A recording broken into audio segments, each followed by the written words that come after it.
Bom, uma que eu acho que é básica, mas ela acaba sendo complexa, é o como fazer um balanço desse quase um ano, né? Aliás, um ano que foi em julho do ano passado de SAF. Vocês que estão envolvidos com a gestão há tantos anos, qual é a principal diferença, os principais desafios de ter uma SAF no Brasil e qual também é o lado positivo de ter se tornado a SAF?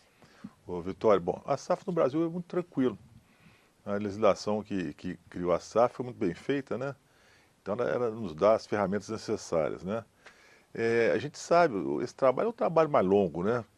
A gente ainda não tem nenhum ano, né? Mas eu acho que foi bom. Eu acho que esse ano muita coisa andou, evoluiu, né? Eu acho que o Atlético está cada vez mais organizado. O que eu fico muito tranquilo é o seguinte, a organização é empresarial. O Atlético é uma empresa. Está muito boa. A parte contábil, a parte financeira, a parte de planejamento esportivo. Então, eu acho que a estrutura do Atlético hoje é uma estrutura sensacional. Nós queremos que ela evolua, nós temos a base para melhorar, mas acho que nós estamos fazendo um trabalho que chama Galo 2030. Então, nós estamos no Galo 2024, temos 25, 26 até 30. Então, estou muito animado com o que está sendo feito. Acho que esse gancho que o senhor me deu agora falando que o Galo é uma empresa, não só o Galo, né? A SAFs no Brasil é para se transformar no modelo empresarial. E a torcida tem dificuldade de entender isso porque entende que o clube, independentemente de ser uma empresa de gestão, o clube tem que funcionar, o time tem que ter resultados, títulos. Como tentar traduzir isso para a torcida, sabe? Como tentar explicar, olha, isso vai acontecer, mas não tem como isso acontecer se a gente não organizar a casa. Bom, repara bem. Primeiro é o seguinte, a torcida é o maior patrimônio que o Atlético tem. A torcida é de fato a dona do clube, né? Ainda mais uma torcida igual a do Atlético, uma torcida diferenciada. Isso aí é notório. Todo mundo sabe que a torcida do Atlético é uma torcida diferente, que ela é engajada, que ela é fanática, né? Isso é importante. Então a torcida é nosso cliente, nosso parceiro. Nós somos parceiros da torcida. Nós temos que agradar a torcida. Mas a torcida, às vezes, ela é exigente demais. Por exemplo, nós falamos que ia trazer 4 hooks, né? Acho que o Atlético trouxe muitos hooks, né? Temos aqui hoje um time de alto nível, né? Não vou citar jogadores, mas todos, hoje, aquele plantel que está lá é um plantel de altíssimo nível. Não é fácil você conseguir fazer isso, né? Nós temos uma receita bem menor, por exemplo, do Flamengo, do Palmeiras, então a gente tem que equilibrar aquilo muito bem. Então, ao mesmo tempo, a gente tem que ter muita disciplina financeira, fazer um orçamento que caiba o futebol competitivo que a gente está lutando, né? Para fazer um futebol competitivo, até tem isso. O Atlético tem, desde o ano de 2020, ele tem participado muito bem de todas as competições, é um time que entra como favorito, que é respeitado, né? Isso, então a gente acho que a gente tem entregado. Agora, você tem que ter consciência, nós não podemos querer fazer um super time hoje, ganhar um campeonato, e depois ter que vender todo mundo, ficar devendo, feito já aconteceu no passado. Eu acho que o grande diferença hoje da SAF para a Associação de Futebol é que no Brasil, infelizmente, a maioria dos times foram dirigidos de forma muito amadora. Então, às vezes, o dirigente estava muito animado, quer ganhar um campeonato, contrata todo mundo, ganha. Aí destrói aquele time. Aí vem outro time, o dirigente também entra, quer ganhar, contrata mais que pode, faz bobagem, ganha o campeonato, destrói o time. Então, quantos times foram destruídos no Brasil assim? E a SAF não pode ser destruída. A SAF tem que ser perene, uma empresa que tem responsabilidade, tem CPF. Então, nós temos que saber sempre apoiar o futebol competitivo, queremos a torcida perto da gente, o senso de pertencimento da torcida é fundamental, então você tem que balancear, e acho que a gente tem conseguido. A torcida, você vê, a Atlético é um time pacificado, o conselho é pacificado, a torcida às vezes quando reclama, mas no fundo está lá, o jogo lotou lá a arena, recorde de público, recorde de receita, recorde de tudo, né? Então a torcida está sempre do nosso lado. O senhor falou sobre um exemplo de Palmeiras e de Flamengo que não são SAF, né, mas conseguem ser sustentáveis no modelo que tem hoje. Como caminhar, talvez, nos mesmos caminhos mesmo, nas mesmas trajetórias, de ter base tão forte, de ter... o Flamengo, eu acho que é um caso à parte, né? Que a gente fala de um time que há muitos anos é um caso nacional, mas como caminhar para chegar a modelos parecidos, a se transformar potências do futebol mesmo? O que eu vejo é o seguinte, né? Hoje o Flamengo e o Palmeiras têm os maiores orçamentos do Brasil. Mérito deles. O Flamengo tem uma torcida enorme, né? Tem patrocínios muito grandes. que eu vejo é que existe no Brasil uma evolução a ser feita, que é o que aconteceu na Premier League na Inglaterra. Um maior equilíbrio, um maior fair play nos direitos de transmissão, nas premiações, etc, para o bem do futebol brasileiro. Isso é importante. Então, ao mesmo tempo que a gente tem que fazer o dever de casa no Atlético, a nossa torcida está crescendo. Você tem noção, a maior pesquisa já feita no futebol, que é feita pelo segundo ano, mostrou que entre 7 e 17 anos, a torcida do Atlético é das que mais cresce no Brasil, porque é exatamente essa torcida que está aqui. Ela cresce o dobro dos times o triplo dos times que estão mais ou menos juntos com a gente, que são Cruzeiro, Vasco, Grêmio Cruzeiro, Vasco e Grêmio. E estamos crescendo mais que o São Paulo, que é acima. Então, a torcida está crescendo, mas você tem que ter futebol para a torcida crescer. Mais uma vez, torcida é patrimônio. A do Flamengo é a maior torcida do Brasil. Agora, nós temos que ter evoluir não só no dever de casa, como também no ambiente esportivo. Para a gente ter no Brasil o melhor futebol do mundo, a gente pode ter, nós ainda estamos longe, mas podemos ter. Nós temos que ter mais dinheiro no futebol. E mais dinheiro passa por mais competitividade, melhores times, melhor gestão. Mas eu acho que nós estamos melhor que a gente estava. O futebol brasileiro está melhor hoje que há 5 anos atrás. Mas ainda não chegamos no ponto que eu acho que é o ideal para a gente poder manter toda a meninada aqui dentro. Voltar a ser aquele seleção temida por todos, que os times brasileiros vão disputar o Campeonato Mundial, voltem a ser os favoritos. E ombrear de igual para igual com os times da Europa. Nós ainda não estamos lá. Mas precisamos melhorar o ambiente esportivo e isso faz parte do fair play e da parte financeira também. Você falou do exemplo da Premier League, até a gente fala aqui das ligas no Brasil, né? Os grandes clubes aqui estão se posicionando cada vez mais sobre essas criações das ligas e como que o Atlético entra nesse cenário também. O Atlético, né, faz parte da Libra, que está bem organizada, estamos junto com os maiores times do Brasil. E tem uma outra liga que existe, que eu acho que um dia essas duas ligas vão se fundir. Eu sou muito otimista em relação a isso. Para acontecer uma Premier Liga, uma La Liga, uma Bundesliga, tem que ter união de todos. E aí sim, essa união, e ela feita com inteligência, ela é um ganha-ganha. Todo mundo vai ganhar muito. E vão saber dividir, e aí o futebol brasileiro vai estar em outro patamar. A liga é fundamental para a evolução do futebol. Ainda sobre o processo de transformação em SAF, é algo que eu também tenho acompanhado muito aqui, conversando com o torcedor que às vezes que, como o senhor falou, é exigente, né? Teve uma situação na entrevista que o Bruno Musi concedeu a gente, que ele fala, que a gente perguntou, logicamente, sobre a questão da recuperação judicial. E o Bruno fala que não seria possível no modelo de SAF do Atlético. A gente não tinha espaço para réplica, né? E tentar perguntar o porquê não é possível. Eu acho que isso causa muita dúvida, principalmente para quem é leigo nesse quesito. Tem alguma coisa a ver com o fato de vocês, como acionistas, serem banqueiros, terem empresa de capital aberto? Por que não foi possível a recuperação judicial? Não é que não seja possível, não é o ideal, tá? O Atlético hoje tem uma condição financeira que está idônea.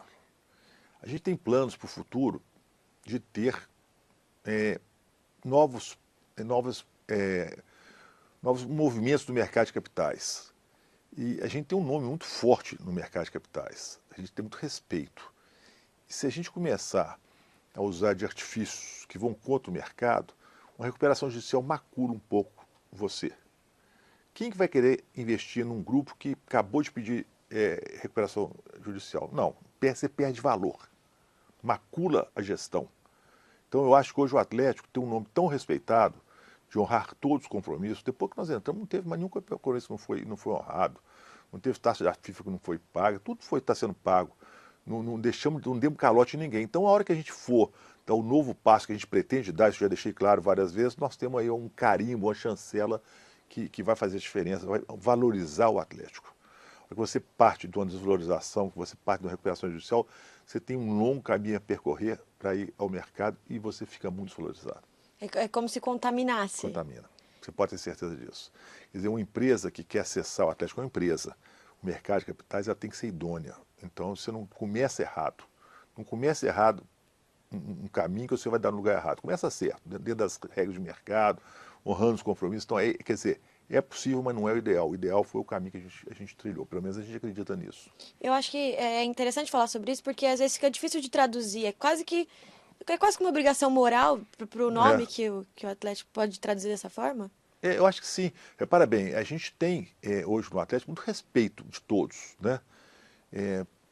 A gente não pode perder esse respeito. O dia que eu passar a não honrar compromisso, a começar a usar artifícios legais para poder não pagar, dar calotes, a gente vai perder o respeito. Perdendo o respeito, a gente perde, vamos dizer assim, o pessoal perdeu o crédito, perde o crédito, perde o valor.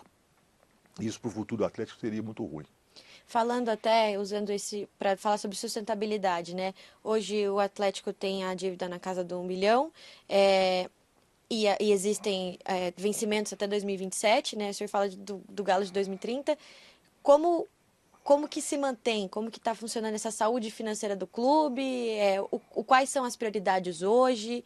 Como também explicar essa questão? Repara bem, essa é uma pergunta bem interessante. Ela tem dois pontos que a gente tem que olhar. Primeiro, nós temos que ter orçamento, um planejamento financeiro super organizado, né?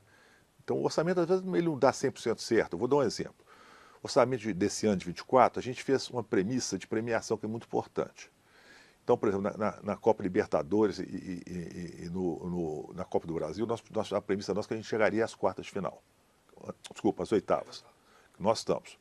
Se a gente pular para a quarta, a gente já está acima do orçamento, já é um ganhozinho. O Campeonato Brasileiro, a gente chegou, se eu não estou enganado, a premissa é sexto ou oitavo lugar. Da sexta para a sétima para a oitava, a diferença é pequena. A premiação não é mais. Infelizmente, a premiação do brasileiro hoje é a menor das três, né? Então, a gente tem premissas para passar além disso, mas não estamos contando com isso. Nós não estamos contando com aquela coisa que pode vir a acontecer. Nosso orçamento é realista. Tá? Muita coisa pode acontecer, pode haver uma melhora de patrocínios. Nós estamos melhorando a eficiência da Arena, por exemplo, a última renda da Arena deu 3 milhões contra o Corinthians, mas foi mais importante que isso, foi a eficiência da arrecadação, que deu 80, se não me engano, 82% de eficiência de dinheiro que entrou no caixa do Atlético. Isso tudo é um trabalho contínuo, né? Então, tudo isso acontecendo, a gente acha que a arrecadação do Atlético vai subir, que faz parte do nosso plano. Agora, esse ano a gente achou que o que precisava dar um reforço no caixa, então capitalizamos o Atlético mais 300 milhões. A coisa que não estava previsto no início da safra, a gente achou, vamos botar um pouco mais de dinheiro, mas ele tem responsabilidade, ele tem CPF ali. A gente não pode deixar a peteca cair. Então achamos, vamos dar mais uma turbinadinha no orçamento para melhorar o equilíbrio financeiro da caixa, do Atlético. Por quê? Porque os juros estão um pouco elevados, os juros caíram menos do que a gente esperava, o Atlético, a empresa, os juros mais altos pesam um pouco no orçamento. Então, deu uma turbinada em gestão de capital e vamos fazendo isso. Quer dizer, o Atlético hoje tem uma empresa que nos ajuda a fazer todo o arcabouço do futebol, que é a UI, que é a maior do mundo. Então nós temos tudo muito bem organizado para não poder ter essa deficiência patrimonial. E mais importante, sempre guardando um orçamento, que eu deixo claro, não é o maior orçamento do Brasil, mas é um orçamento para ter um time competitivo como ele é. Com relação até a venda, por exemplo, do shopping, né? Que acho que também isso gera muito sobre cadê esse dinheiro? Quando até teve o último protesto, mas onde foi parar o Diamond? Como explicar também essa situação? Qual foi a obrigação, como posso dizer assim, quando foi vendido? Na realidade é o seguinte, o Diamond tem um belo patrimônio, só que o patrimônio do Atlético lá para lá subiu muito, né? O Diamond foi vendido em duas tranches. A primeira tranche no início da construção da arena, que viabilizou a gente fazer quase toda a arena. A segunda tranche, que foi mais recente, né, que foi ano passado, parece, ela foi feita exatamente para acabar de cumprir uns compromissos da Arena e outros abatimentos de dívida financeira. Isso é uma coisa, foi feito isso. Então, a primeira parte viabilizou a Arena, e hoje nós temos a Arena. Agora, nós também fomos pegos de surpresa, porque aconteceu um fato não previsto em 2019. Quando a gente começou a trazer a UI, os juros cresceram muito no Brasil. Então, por exemplo, uma dívida que o Atlético tinha, você tem noção, que chegou a 2 bilhões de reais, contando tudo. Você pegando um juro de 15% ao ano, são 300 milhões por ano. É muita coisa. Então, o que a gente fez? A gente vendeu um pouco de patrimônio, no caso, o shopping, né? E injetou dinheiro para diminuir essa dívida, para diminuir o custo da dívida. Agora, é importante ressaltar o seguinte: hoje o Atlético é um time que tem um patrimônio maravilhoso. Nós temos um centro de treinamento top, com 260 mil metros quadrados de área. Tem uma arena que é nossa, que é a melhor arena do Brasil, que é a única arena nossa, 100% nossa. Então isso aí vale muito dinheiro, além da marca, dos jogadores, etc. Então o patrimônio atlético cresceu. Quando você pega o balanço do Atlético, ele tem crescido ano a ano. Então isso aqui é o que vale. E não tem sido feito mais dívidas, Não né? tem feito, as dívidas têm diminuído, né? Nós temos que diminuir as dívidas, porque nossa meta é acabar com as dívidas. Os 300 milhões, só para eu localizar, são os 200 milhões do Vocaro e mais os 100 milhões que seria do Figa? Do Figa, é isso, E, exatamente. e aí, o senhor até falou sobre a questão do... A hora que a gente estava falando sobre a recuperação judicial, só para fechar essa parte, até pelos acionistas que estão envolvidos, assim, passar um recado para o mercado de, assim, a gente, a gente tem uma obrigação moral para liquidar esses passivos, para não gerar perda Sim, para os eu acho credores. que sim. Mais uma vez, né, questão de decisão estratégica. Eu acho que nós estamos lá, de certa forma, a gente bota o nome lá, né? A gente bota o nome lá é para o bem e para o mal. Mas o bem é o seguinte, por exemplo, eu sou presidente de conselho de 3 empresas de capital aberto. Tem credibilidade. Então, a hora que a gente traz investidores, eles acreditam na gente. Agora, o dia que eu mudar minha forma de agir, que é não pagar os compromissos e começar a usar outros artifícios, a gente perde um pouco da credibilidade, que eu acho que é positivo para o Atlético. Nós estamos lá também somando com credibilidade para o Atlético. O nome da gente vale. Não só o meu, como todos os outros parceiros que estão lá. Então a gente entende que o melhor caminho a ser trilhado é honrar os compromissos. Né? Eu sempre fui favorável disso, não vou mudar meu ponto de vista, não. Esse é o nosso estilo, né? E aí, até falando sobre essa questão dos aportes, por exemplo, até para quem não entende como funciona muito bem uma SAF, o aporte da SAF do Atlético, ele é pontual, assim, por exemplo, vamos reformar o CT, então agora a gente faz um aporte, ou vocês decidiram em conjunto fazer um aporte X por ano, qual que é a Não. ideia? A gente faz um orçamento. Dentro do orçamento, você tem todas as atividades, inclusive a reforma do CT, que é necessária hoje. A gente precisa sempre estar, não só reformando em termos de manutenção, como também de melhoria. O CT tem um plano agora grande de melhoria, muito, muito bacana o que vai ser feito no CT. Ele, apesar de ser o melhor do Brasil, ele ainda tem que melhorar muito quando você compara ele com as referências. Isso faz parte do plano. Toda a programação do atleta você tem que investir em jogador, contratação, salários, toda a estrutura do time e também no caso do CT. Né? O CT é a nossa ferramenta de trabalho. Né? Já está no orçamento, já estava no orçamento do Atlético a melhoria do CT.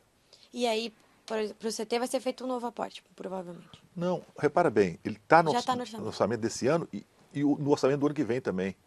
Então a gente tem uma parte do orçamento esse ano, como por exemplo da arena, nós vamos ter que fazer alguma coisa no gramado, a gente não sabe o que vai ser feito, mas vai ser feito. Algumas reformas que precisam ser feitas na arena ainda, isso tudo está no orçamento, tem que estar, porque senão o orçamento estoura. Nós temos que ter a capacidade de botar no orçamento tudo que vai ser feito. Tivemos uma reunião do conselho segunda-feira, da SAF, e olhamos tudo isso, até aqui, ó, vai ter, gastar tanto aqui, tanto ali, tudo organizado, até o primeiro semestre gastou tanto, recebeu tanto, tudo olhado com muito carinho, com profissionais de alta categoria, para poder fazer a coisa acontecer. E aí, olhando, até quando você fala não só do CT, de arena, que a gente já queria entrar nesse assunto, mas até olhando para as outras categorias, assim, quando a SAF foi pensada em melhorias na base, por exemplo, no próprio futebol feminino, que a gente sabe que esse ano Foi mal. não começou, não funcionou. Não funcionou. Qual que é a ideia também da SAF de olhar para essas categorias, sabendo que claramente a gente entende que o futebol tem a sua prioridade, mas como olhar para essas outras categorias? Porque eu vou linkar em base e em futebol feminino. Não, vamos lá, futebol feminino tem que melhorar. Vergonha, assim, ó. Então já foi definido que vamos melhorar o futebol feminino. Né? O futebol feminino está crescendo no mundo todo, né? E, infelizmente, o Brasil chegou na Olimpíada só no feminino, chegou no masculino.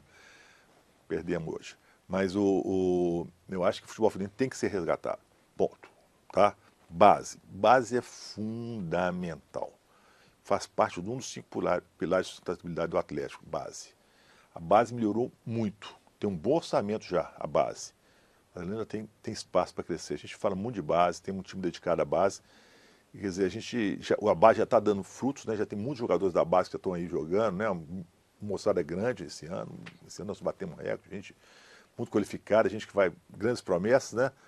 Mas tem que ser um processo contínuo. Todo ano a base tem que gerar craques, gerar.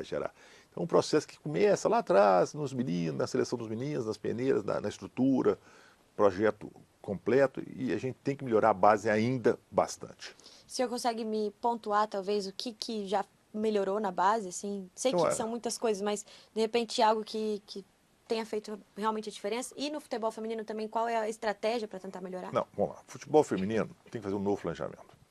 Isso aí foi definido, inclusive, antes de ontem, na reunião do Conselho, da SAF. O futebol feminino tem que ser melhorado. É uma vergonha, infelizmente, foi muito ruim o futebol. Faz parte da vida a gente errar, né? Temos que assumir o erro, senão a gente não conserta. Então assumimos o erro do futebol feminino. Pronto, está definido. E assumido, uma vergonha, e vamos recuperar o futebol feminino. Ponto.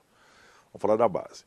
O que eu falo é que a base está boa, ela não está melhor do Brasil, é o melhor que a gente, onde é que a gente quer chegar. Mas tem um monte de jogadores nesse time que está lá hoje, jogando lá contra o CSA, CRB, da base. Né? Então, formados na base. Inclusive o goleiro titular, o Matheus Mendes, veio da base. E o reserva também. Então, tem lá a meninada, que a gente fala que é meninada, não é meninada, infelizmente tem alguns machucados, né? Mas a base é a nossa ferramenta para poder ter o futebol competitivo. Não só entrar forte no mercado, mas de repente captar Não. da própria Gente, clube. eu vou voltar ao Atlético. Eu já tive tanta fase de Atlético, eu comecei no campo aos 6 anos de idade, então já peguei vários atléticos, né? Mas o Atlético mais bacana era daquele tempo que a base fazia. Então a gente sabia quem estava na base, sabia quem ia estourar. Então, por exemplo, eu vi o Reinaldo estourando, quando foi o Reinaldo Cerezo, Paulo Isidoro, que depois foi trocado pelo aquela base estourou, e mais a meninada toda aquela época. Então a base é isso. Eu acho que os craques têm que ser formados na base. Mas não só ser formados, a gente tem que manter os craques aqui. Isso também é um desafio. Quer dizer, o cara, eu não vou para o Real Madrid, não, eu não vou para o Liverpool, não, eu quero ficar aqui no futebol brasileiro e nós temos que ter condições para que essa meninada fique, senão o futebol brasileiro não vai ser aquilo que a gente quer que ele seja. Esse negócio de formar jogador, menino com 17 anos vai embora, não dá. Isso está errado. Todos, se fosse um ou dois, mas todos, não fica nenhum. Não dá. E isso que eu falo, nós temos que mudar o ambiente. O futebol tem que mudar como um todo para a gente poder preservar a nossa meninada e o futebol brasileiro voltar a ser o que era. E aí, olhando agora para a arena, né, que o senhor deu o gancho aquela hora também, falando sobre o gramado, por exemplo. Não sabe ainda o que vai ser feito, mas a gente teve o episódio da acústica, agora a gente está lidando com a questão do gramado. Sempre vão encontrar questões, né? A arena ela é muito nova.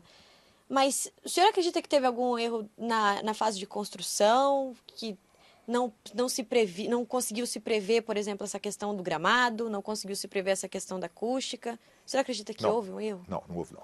Vamos lá. Primeiro é o seguinte, a arena foi muito mais acertos do que erros. Né? Eu acho que a arena é maravilhosa, confortável, com acessibilidade, com uma mobilidade boa, né? Com tecnologia de Wi-Fi que nenhum outro estádio tem. Quando eu trago pessoas de fora que vêm aqui, eles ficam encantados com a arena. Então a arena é maravilhosa. De fato, é o melhor estádio do Brasil, longe. Não só ali dentro do campo, quando você vai na estrutura embaixo, vai nos vestiários, corre todos eles, você já corre esses estádios todos, a arena está muito acima de todas as outras. Ponto. Temos as fragilidades? Temos. A gente, na fase de construção, a gente ficou na dúvida entre artificial e natural. Artificial, costuma definir. Tem uma regulamentação municipal que ela não detalha bem o que é permeabilidade no gramado. Então isso aí atrapalhou o nosso planejamento do gramado, de fato.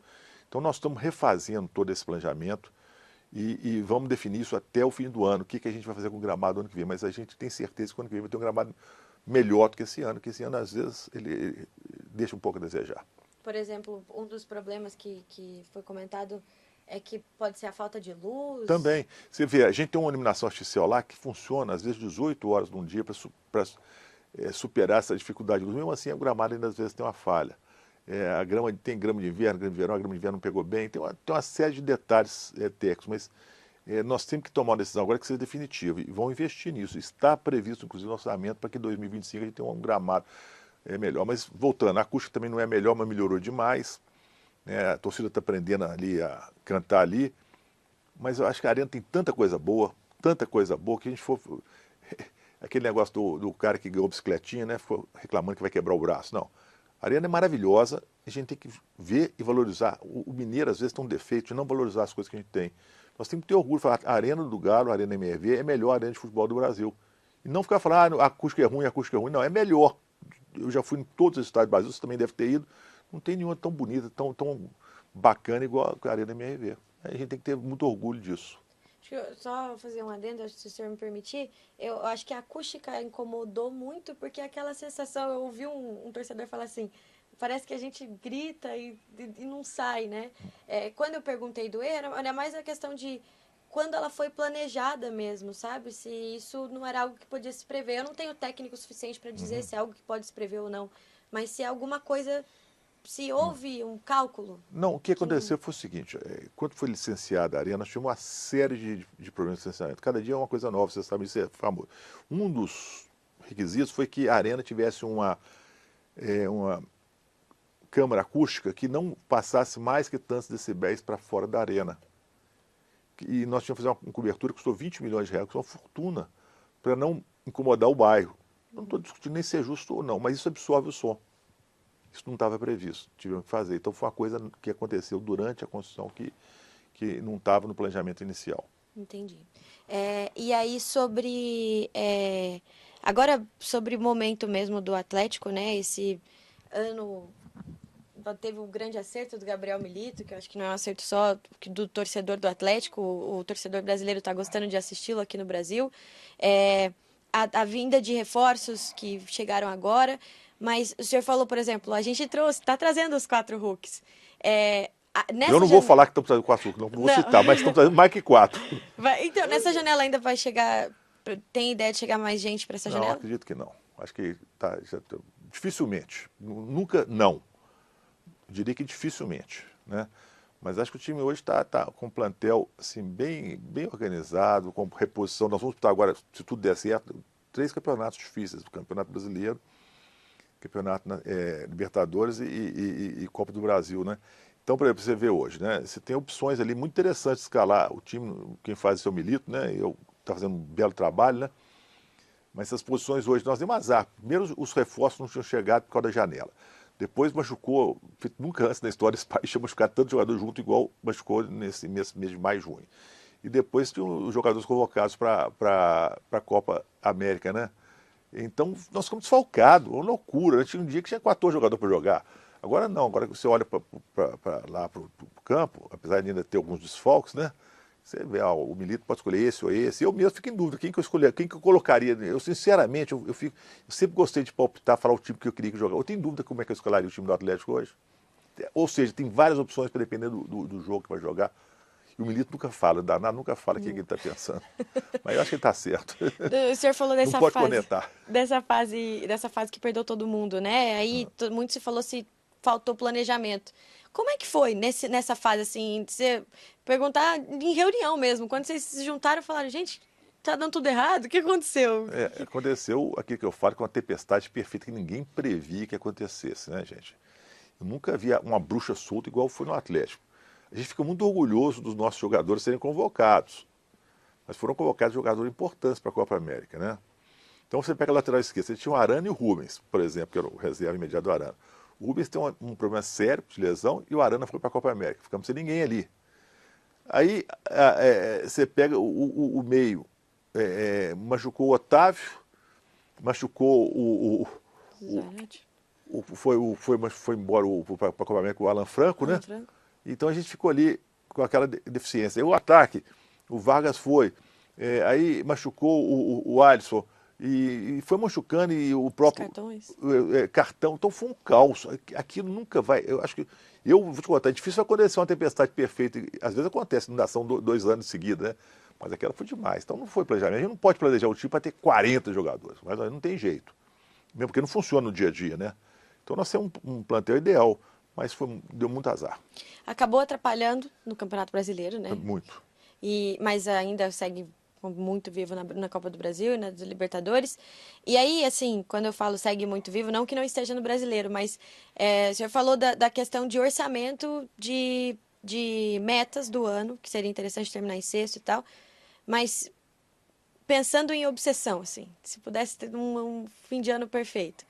Claro que as 3 é muito... Gente, eu falo o seguinte, em 2021, né, a gente ganhou 2 campeonatos, né, a Copa do Brasil e o Campeonato Brasileiro. A gente quer, primeiro, todo ano entrar com chance de ganhar. Então a gente acha que o atleta tem chance de ganhar. Mas se a gente ganhar um grande título, que são um desses 3 grandes títulos que eu acho, Campeonato Brasileiro, Libertadores ou Copa do Brasil, eu acho que eu fico muito satisfeito, né? Talvez a Libertadores seja mais importante em termos de te colocar no Campeonato Mundial, etc. Botar o time com mais vitrina para fora, seria Libertadores. Mas qualquer dos 3 times, eu não vou achar disso, não vou achar ruim, não. Se for 2 igual a 21, eu vou achar muito bom. Então, a gente tem chance de ganhar. Eu acredito que a gente tem uma boa chance. Mas o futebol brasileiro está muito competitivo, né? Hoje você tem muitos times muito fortes, muito preparados, cada vez mais. Isso é que é bom, né? Igual a Premier League, tem vários times que são aptos a ganhar. Você nem, quando começa a Premier League, você não sabe quem vai ganhar, né? Agora, quando começa lá a Liga, você sabe, ó, Barcelona e Real Madrid, a chance é maior de ser esses 2. Então, eu acho que o bom do brasileiro é isso, tem muito time competitivo. Então, nós temos que... Tem que acontecer alguma coisa, a gente espera que aconteça esse ano. Vamos rezar para isso. Agora, eu acho que eu vou tentar trazer algo que eu também tenho ouvido muito na rua, né? E a gente sabe que relacionamento faz parte do futebol, independentemente da SAF, sua relação com o Atlético é de muitos anos. Mas quero saber da relação com o novo dono da SAF vizinha, da SAF rival, Pedrinho? que é um parceiro de muitos anos também do Atlético, né? Como empresário. Como que está sendo esse momento? Houve até uma conversa quando o Pedrinho foi comprar a SAF, teve um momento assim de empresário para empresário, olha, vou entrar nessa também de vez. Como foi? Olha que interessante. Até então, todas as SAFs eram feitas por investidores estrangeiros. Investidor estrangeiro, bacana, é bom, traz dinheiro para o futebol, mas não tem o coração. Então a primeira SAF que teve coração foi a SAF do Atlético. Isso é diferente, né, gente? A hora que a gente tem um Atlético, a gente tem o coração e a razão ao mesmo tempo, se a gente souber combinar coração e razão, bacana. E agora o Cruzeiro também, o Pedrinho tem coração, e que bom, né? Ele é nosso rival, nós queremos ganhar todas dele. Ele quer ganhar todas da gente. Agora, vamos com muito respeito. Gente, eu ia no campo, no Mineirão, as 2 torcidas juntas, a gente saía com a camisa, um passando pelo outro assim, não tinha problema. Na Europa é assim. Nós temos que voltar a ter um ambiente de futebol melhor. Não temos que ter essa briga. Eu fico tão triste com briga de torcida. Por que brigar? Que coisa mais rude, sair brigando, dando tapa, dando soco. Isso tem que acabar. Nós temos que querer ganhar, temos que respeitar o adversário, respeitar a torcida adversária, com todo, dentro das boas regras. Vão torcer muito, vão gritar muito, mas vão respeitar. E eu acho que com o Pedrinho vai ter uma racionalidade para o Cruzeiro e Atlético serem os grandes rivais que eles são. Talvez a maior rivalidade do Brasil seja Atlético e Cruzeiro. Mas os 2 se ajudarem em todas as coisas que for para o bem do futebol mineiro e do futebol brasileiro. E eu acho que existe um espaço para essa conversa com o Pedrinho. E uma racionalidade, um coração bom para a gente trabalhar juntos. Acho que isso é muito bom. Acaba que elevou o nível da rivalidade para uma coisa positiva, né? Sim, com respeito. Eu acho que a gente se conhece, sabe o que cada um pensa. A gente cada um tem um lado, né? Mas acho que a coisa vai ser boa. Acho que essa relação vai ser boa. Chegou a ter essa troca antes de o Não, Pedrinho eu converso com Cruzeiro? ele. Não, muito eu converso. Às vezes quando tem conta, falo parabéns. E fiz questão de ligar para ele para parabenizar quando ele comprou o Cruzeiro. Acho bacana mesmo, sério. Acho que é bom. Acho que no fundo, para o futebol é bom. O futebol mineiro é bom, o futebol brasileiro é bom.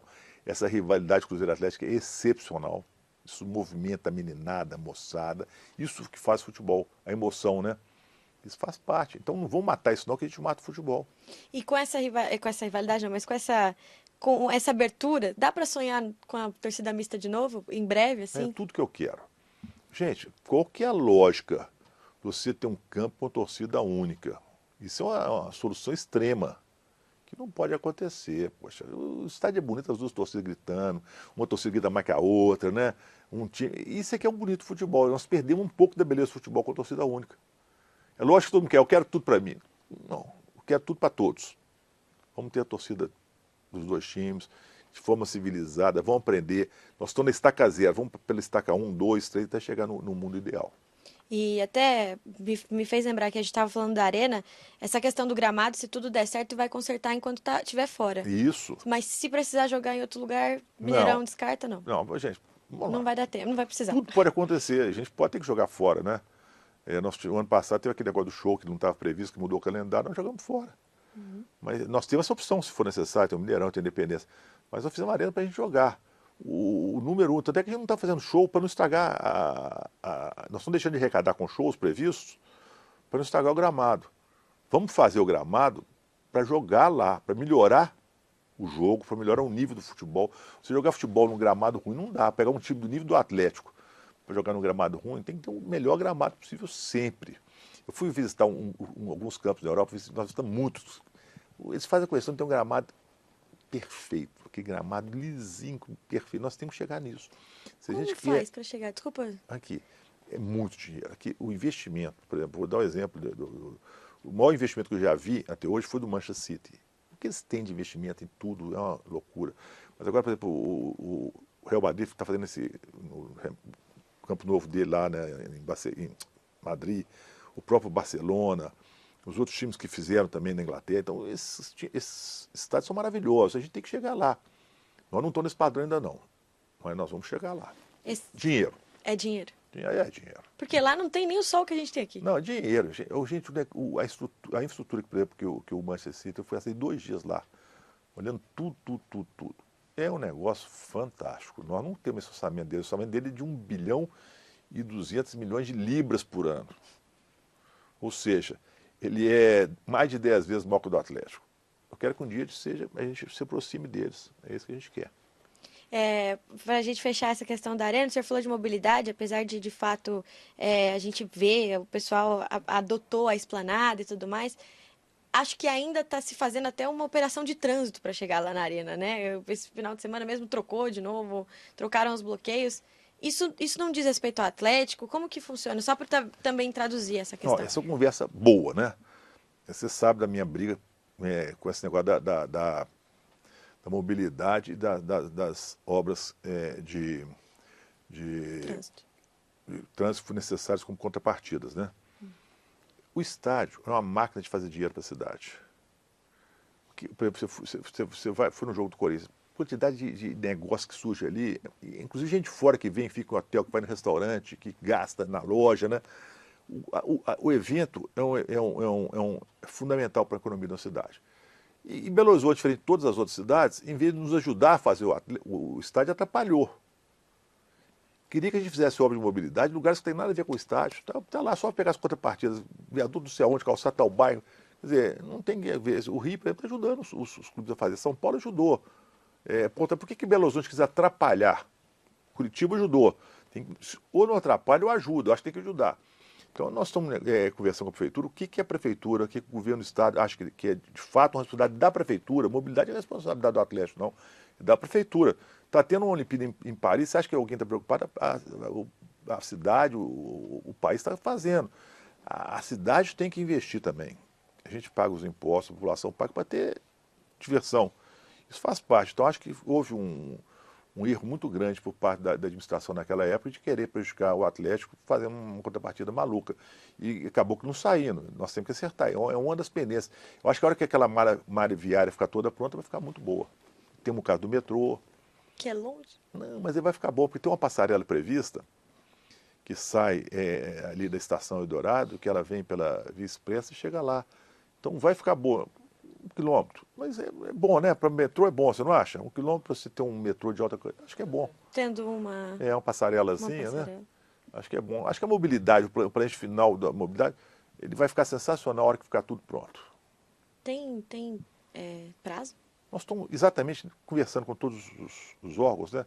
Com a prefeitura, com a Câmara, dando uma racionalidade, tendo bom senso para poder fazer essa 4 mãos dentro da melhor maneira possível.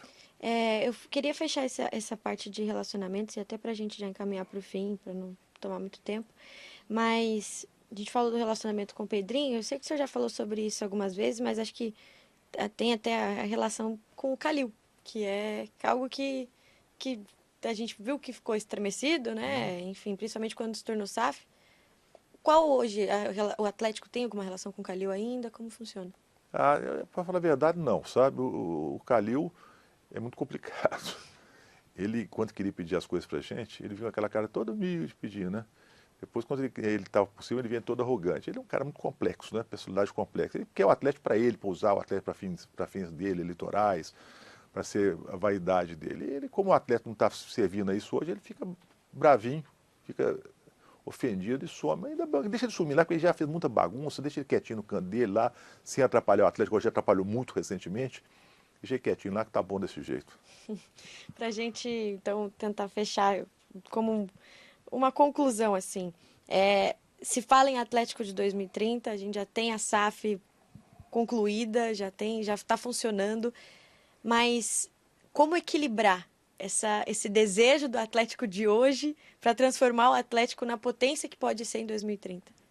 Bom, nós não estamos ainda onde a gente quer chegar. Eu acho que o Atlético tem muito mais espaço pela frente. O Brasil, ele não vai ter, ele tem 10 grandes times, 12 grandes times, mas vai ter 5 super times, eu acredito. E é uma corrida. E quem não estiver mais preparado, não chega lá. E a gente quer que o Atlético seja um desses 5 super times que vão existir no Brasil. Primeira coisa, torcida.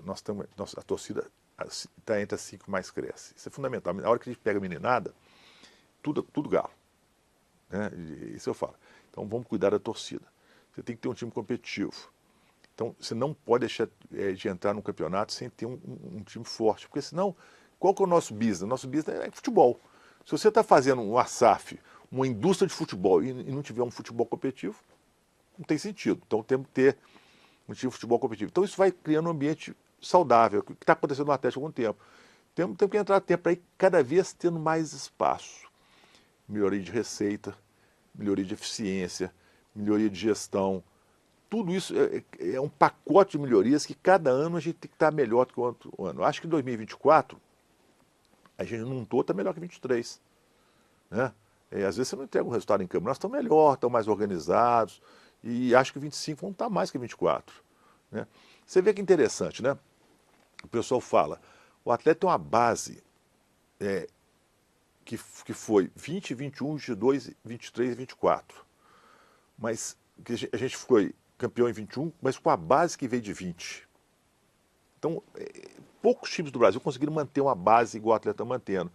O que a gente tem feito? Né? Você pega aquela base, troca alguma coisa, tem que trocar, tem que mudar, né? Futebol faz assim, mas tem uma base. E pro ano que vem nós já temos uma base feita. Então, com certeza, o Atlético é aquele time que vai e volta, vai e volta.